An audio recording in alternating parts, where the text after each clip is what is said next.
Par exemple, être sur son téléphone, manipuler son téléphone ou alors même tout le temps regarder son téléphone si on a de nouveaux messages, alors qu'on est en conversation. Une fois de plus, c'est l'une des choses qui peut vraiment brider l'interlocuteur dans son flot de pensée. Bonjour les amis, j'espère que vous allez bien. Bienvenue dans cette nouvelle vidéo.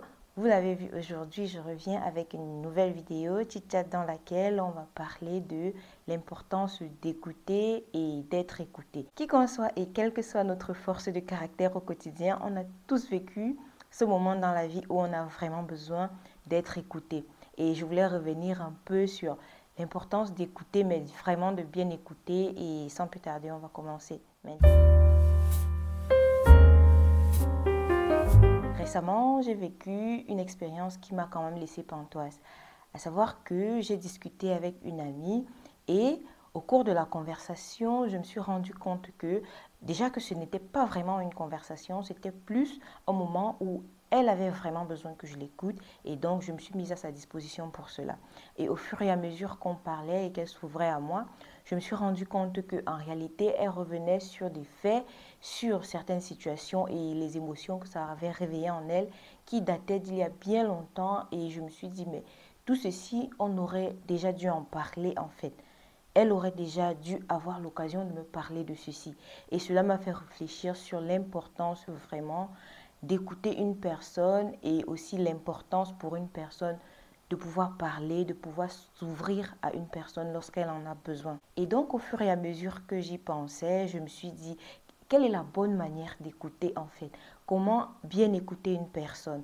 Parce que très souvent, lorsqu'on écoute, il y a beaucoup de choses que l'on est tenté de faire ou de dire qui en réalité reflètent plus notre ressenti, alors que dans une situation d'écoute, à mon sens, c'est le ressenti de la personne qui s'ouvre, qui se met à nu qui devrait compter. C'est ce que cette personne-là a envie d'exprimer et le ressenti, c'est ce qu'elle a envie de ressentir comme émotion qui compte réellement et non nos propres opinions, et non nos propres avis et nos propres philosophies, du moins dans une certaine mesure. Je souhaite revenir ici sur le fait que, en tant qu'humain et pensant, très souvent, on est tenté d'écouter une personne uniquement pour répondre en fait.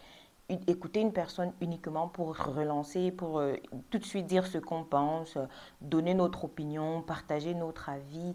Pourtant, je pense que des fois, une personne a juste besoin d'être écoutée, a besoin juste de savoir qu'elle peut s'ouvrir à nous. Si vous écoutez avec directement cette disposition-là à rebondir, à dire ce que vous pensez, à pérorer un peu sur vos opinions et vos philosophies de vie, je crains qu'à terme, ce soit un blocage, surtout pour une personne qui a du mal à s'ouvrir, à vraiment se mettre à nu. Pour les personnes qui n'ont pas de mal à être vulnérables, voilà, ça peut aller. Mais je pense que certaines personnes ont du mal à prendre du temps pour s'ouvrir réellement et si on l'écoute uniquement pour apporter une réponse, pour rebondir rapidement et dire à quel point on a raison, je crains que ce soit réellement un blocage à l'ouverture de la personne.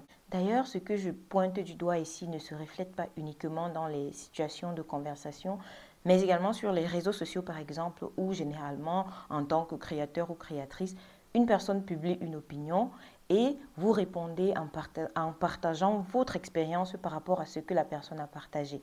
Mais au lieu de comprendre d'où vous venez avec votre opinion, basée sur votre propre expérience, cette personne va tout de suite rebondir en vous disant « c'est parce que tu ne l'as pas bien fait ». Je vais prendre l'exemple ici d'une situation qui m'a marquée, d'une créatrice. Elle a publié un contenu sur les applications de rencontres en ligne. Donc, elle a publié un post dans lequel elle partageait, d'après elle, d'après son expérience, un ensemble d'applications de sites de rencontres en ligne, je ne sais pas trop. En tout cas, elle a publié cela et elle a dit voilà les meilleures applications selon son expérience et tout. Et donc, une personne a commenté en disant de toutes les façons, tous ceux qui sont sur ces applications-là, c'est des personnes pas recommandables. Ce n'est pas le terme qu'elle a utilisé, mais je préfère dire pas recommandable. Et tout de suite, la créatrice de contenu, elle répond en lui disant « c'est toi qui ne sais pas utiliser, c'est toi qui ne laisses que ce genre de personnes accéder à toi ». L'abonné a rebondi en disant qu'il n'est pas question de son expérience ou pas, tout simplement pour elle, toutes les personnes sur ces sites-là sont des personnes pas recommandables et qu'elle ne conseille ces sites à personne. La créatrice, elle renchérit en disant, une fois de plus, c'est toi qui ne sais pas les utiliser, c'est toi qui ne t'y connais pas et tout. Et j'ai trouvé ça assez remarquable quand même sur ce que ça en dit de notre manière de communiquer et d'écouter les autres. Car en réalité, je pense qu'en tant que créateur, lorsqu'on publie un contenu, c'est pour que les autres partagent leur avis, leur ressenti et leur expérience là-dessus. L'expérience peut être complètement différente de la nôtre et justement, il est question de jouer le jeu et d'écouter ce que la personne a à dire à ce propos.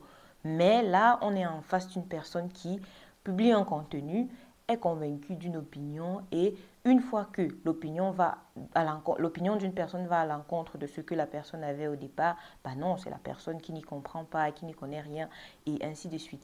Donc, c'était pour rebondir un peu sur l'idée d'écouter une personne uniquement pour rebondir, uniquement pour renchérir, uniquement pour répondre.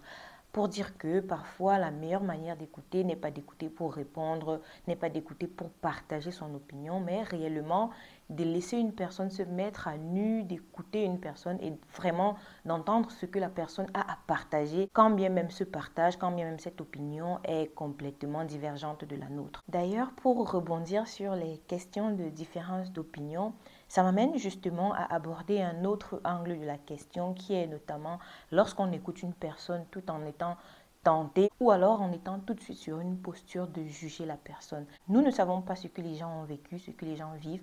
On ne sait jamais quels sentiments refoulés, quelles émotions sont à la base de certains comportements que des personnes affichent. Et donc, il est important que si on se met à la disposition d'une personne pour l'écouter, que ce ne soit pas pour juger, que ce ne soit pas pour apporter des jugements, des critiques, surtout si c'est sur la base de nos propres principes et valeurs. Les gens n'ont pas les mêmes principes, les gens n'ont pas les mêmes valeurs et ce n'est pas plus mal, j'ai envie de dire. Ce serait quoi un monde où on penserait tous pareil et on serait tous pareils? Donc en gros, parfois on écoute une personne et tout de suite notre morale se met en marche, nos principes, nos valeurs se mettent en marche.